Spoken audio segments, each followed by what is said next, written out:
Good day everyone. So another day, another content. So ngayon, papasilip ko lang yung ating kinakain sa ating mga Rhode Island White Cross, White Leghorn. So, yan. So yung ating pinapakain ngayon na dahon, yan yung dahon ng mulberry.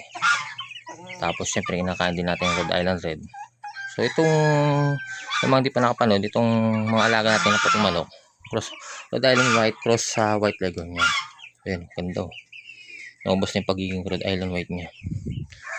So ayan yung ating pinapakain para ito paano meron silang snackan at the same time masanay na sila na medyo mabuwas-buwasan yung pigs naman na kinakain nila, mga organic naman tulad ng mulberry. Sa susunod naman yung ating mga Maradiagua. So ayan, paunti-unti tinutukan nila yan. So hanggang hapon baka sakali mabuwas-buwasan yan. So ayan, so sinasanay na natin sila. So yung mulberry na leaves na yan, madaming benepisyo. Ang alam ko dyan antioxidant din yan. So maganda rin yan sa katawan. At the same time pampalalobo din ng kanilang katawan. So yan.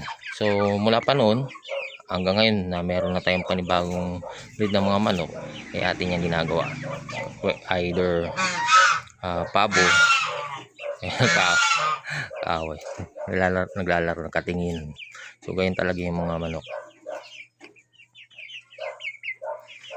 So sana one day makahanap tayo ng medyo pasok sa budget na White Leghorn na babae. So kukross naman natin sa mga breeder na future breeder natin dyan. Tatlo yung kinuha ko dyan na lalaki. Ito magandang so magandang tindig. So kita nyo naman. So kahit sa pamamaraan na yan na ating ginagawang pagpapakain ng mulberry, mababawas-bawasan yung ating gastos sa feeds. So sa maganda din dyan sa dahon na yan, sa mga lalo sa mga mangingit future layer, maganda yan na patibay din ng mga itlog nila. So yun. So dito makapansin nyo yung ating cross ng ano yan, ayun si Manny Rhode Island Red. Dito tayo kumuha ng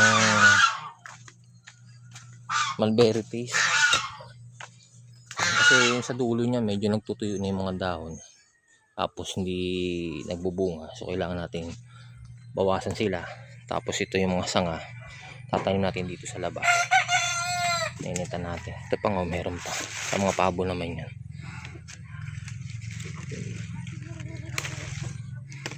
Kainin ng mga pabo sa kanang ano. Ito pa pala meron po panahan. So dito ninitan natin dito para makalabas-labas sila dyan. Kasi as you can see 22 heads ata yung ating mga manok dun sa loob kaninang pinakita ko. So madami-dami yun. Kung dito lang sa area na to sila lahat magsama-sama, medyo masikip. Yan, may mga bunga na. Kita nyo. Nakainin nyo na natin mga so yung hiwalay natin yung mga malilit na sanga to, hindi na pakain natin dito. Kaya yung ating mga breeder pinamumula yan si Bonbon, pinaka ano natin yan, pinaka matanda dito na alaga. So magtatatlong taon na yan. Nito yung dalawang natira, tapos yung bigay ni Jerome na magiging inahinan Texas ata to. Medyo wala akong idea sa ano. So malaki-laki na lang itong dalawa. Hindi ko kasi mahuli kaya hindi na sila nakalabas pa dyan. Pero nakikita natin na parang nagmanas na sa White Leghorn. So ayun yung ating pamamaraan. Kaya medyo pagis tayo. Ginamit natin ng soya na yung may tubo na binili natin sa Shopee. So So tumalab naman. So ito yung ating mga mulberry. Papakain natin ito sa ating mga pabo. Sasabit lang din natin dito. Ito yung una. Medyo nabawasan naman.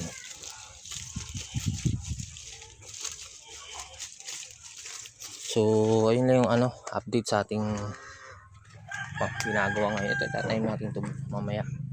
So ayan po, don't forget to like, share, and subscribe. Maraming salamat po.